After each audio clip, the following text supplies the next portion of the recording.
अभी हम गंडोल चौक के ठीक मुख्य सड़क पर हैं। आप देख सकते हैं SS 17 ठीक उसके किनारे, और यहाँ पर एक लकड़ी का दुकान था, उसको भी तोड़ दिया गया। कल जब अतिक्रमण हुआ था, देखिए हर साल यहाँ अतिक्रमण होता है, कहीं ना कोई लोग उड़ता है, कोई किसी के आवेदन के आधार पर अंचलाधिकारी स्थानीय थाना के दल बल के साथ आते हैं, तोड़ देते हैं। और बुलडोजर तो चला, JCB से सब दुकानों को तोड़ दिया गया, गिरा दिया गया। लेकिन उसके बाद इस यहाँ जो दुकानदार हैं, जिसका दुकान था, जो यहाँ से अपने परिवार का भरण पोषण करते थे, 2 रुपये कमाते थे, अब उसकी क्या स्थिति है ये जानने के लिए हम एक दिन के बाद पहुँचे हैं। ये आप ही का दुकान था? जी सर। क्या नाम है आपका? बब्बू शर्मा। अच्छा, ये क्या चीज़ का दुकान था? ये फर्नीचर का दुकान था। फर्नीचर की दुकान था। रोड से हट के हम लोग दुकान कर रहे थे। रोड से 20 फीट हट के दुकान कर रहे हैं। हाँ। फिर भी प्रशासन द्वारा तोड़वा दिया गया। ये हर साल हर साल, पिछले साल भी 2 साल पहले तोड़वाया गया था, फिर इस साल भी। इसको बनाने में कितना खर्चा होता बनाने में 1,50,000 से ऊपर पड़ जाता है। 50,000 से ज्यादा ज्यादा खर्चा हर साल हर लगाना साल पड़ता है। यानी ये जितना का दाम पड़ता है अभी 1,000 रुपये, एक एलिवेस्टर का 600 रुपया पड़ता है। अच्छा। 700 रुपया मजदूरी लेता है दिहाड़ी। यानी 50,000 रुपया हर साल आपका क्षति होता इसको बनाने में खर्चा होता है, जी। क्षति होता है। जी। तो ये फिर बनाते क्यों है जब तोड़ देता है तो? क्या करेंगे, अपने बाल बच्चे को भरण पोषण के लिए करते हैं। यानी रोजगार रोजगार कोई उपाय है ना? आपके पास इतना जगह भी नहीं है, जगह भी नहीं, सरकार से कहाँ लेंगे? नीचे गड्ढा है, ऊपर में बनाते हैं, भरण पोषण करते हैं, तो इसी से आपका परिवार चलता इसी से है। परिवार तो चलता क्या कहेंगे सरकार को, क्या कहना चाहेंगे? सरकार को क्या कहेंगे? सरकार से ये कहेंगे जो हम लोग को फिर पुनः यहाँ पे अपना रोजगार करने के लिए दिया जाए। और तैयारी भी हो रही है, क्योंकि जैसे ही कल तोड़ दिया गया था JCB से, उसके बाद अब फिर धीरे धीरे सब सामान उठाने लगे। कुछ सामान नीचे बिखर गया है, क्योंकि नीचे जो है वो लगभग 30 फीट से ज़्यादा गड्ढा है। आप नीचे देख सकते हैं, ये SS 17 के ऊपर मैं खड़ा हूँ रोड पर, उसके किनारे, और सभी जो सामान है वो तितर बितर हो चुका है। अब उसको धीरे धीरे एक एक सामान को जोड़ा जा रहा है, उठाया जा रहा है। और जैसा कि यहाँ के दुकानदार बता रहे थे कि इस फर्नीचर दुकान के ऊपर ये सारा सिस्टम बनाने में लगभग 50,000 से 1 लाख का लागत लगता है, और ये लागत हर साल इनको अपने पास से भरना पड़ता है। 1 लाख रुपया खर्चा करके इनको दुकान बनाना पड़ता है। फिर 1 साल के बाद कोई न कोई अंचलाधिकारी आएंगे, कोई नए थाना से पदाधिकारी आएंगे, इनको तोड़ के गिरा देगा। यही हर साल चलता है। चाचा, ये आप ही का दुकान था ना? हाँ, तोड़ दिया है, हर साल टूटता है ये? हाँ, नहीं, हर साल एक 2 साल में हर साल तोड़ देता है।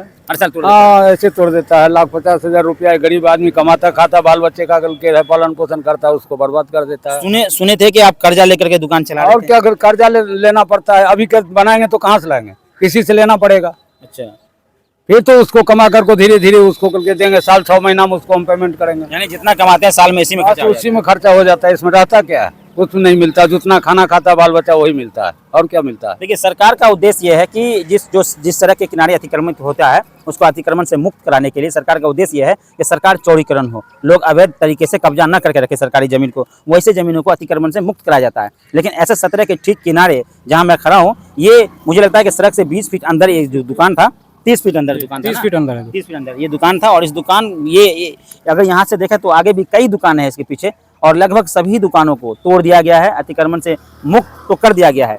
लेकिन एक बार फिर जैसे अतिक्रमण से मुक्त हुआ, लोगों ने दुकान का फिर से निर्माण करना शुरू कर दिए, और अब जो लागत आएगा, जो खर्चा आएगा, उससे कहीं ना कहीं यहाँ के जो लोग हैं वो अब और पीछे चले जाएंगे, क्योंकि उनको इस खर्चे में 50,000 1 लाख से अधिक का लागत लग जाता है। और ये हर साल होता है। देख सकते हैं, देखिए बहुत सारा जो दुकान है उधर भी है, जो जिसको तोड़ दिया गया था, अब उसको धीरे धीरे ये लोग ठीक करने में लगे हैं, सुधारने में लगे हैं, ताकि किसी तरह से इसको खड़ा कर दिया जाए और एक बार फिर जो दुकानें हैं उसको सुचारू रूप से चलाया जाए, ताकि इनके परिवार का जो जीविकोपार्जन है, या ये कह लीजिए अपने परिवार का भरण पोषण करने के लिए इसके पास कोई दूसरा विकल्प नहीं है, दूसरा कोई रास्ता नहीं है, दूसरा कोई और काम नहीं है, और जगह भी इनके पास यही है।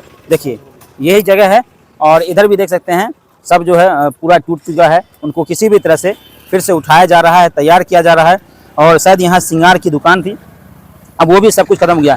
तो कल तक जो चहल पहल यहाँ दिख रहा था, कल तक जो बाजारें सजी हुई थी, कल तक जो भीड़ भाड़ था, आज पूरा वीरान पड़ा हुआ है, सुनसान पड़ा हुआ है। सिर्फ इसलिए सुनसान पड़ा हुआ है क्योंकि अंचलाधिकारी स्थानीय थाना की मदद से यहाँ पहुंचे, दल बल के साथ उसको अतिक्रमण से मुक्त कर दिए। चलिए, ये खबर दिखाना हम लोग के लिए भी बहुत जरूरी था। तो अच्छा, आप दुकान तैयार कर रहे थे, क्या नाम है आपका? किशोर कुमार शाह। ये दुकान फिर से तैयार कर रहे हैं, ये जगह आप ही का? तैयार हमने भाड़ा ले रहा था, पीछे जिसका जमीन है वो भाड़ा ले रहा, भाड़ा पे दे रहा। मतलब ये जगह तो सरकारी है जी, पीछे में है ना, जिसका पीछे जमीन है वो भाड़ा ले रहा है? जी। अच्छा, तो आप क्या करना है, आप क्या कीजिए? क्या करना, हटाएंगे, यहाँ नहीं रखेंगे दुकान, नहीं रखिएगा दुकान? नहीं रखेंगे। फिर क्या आगे क्या कारोबार करना है, परिवार कैसे चलेगा?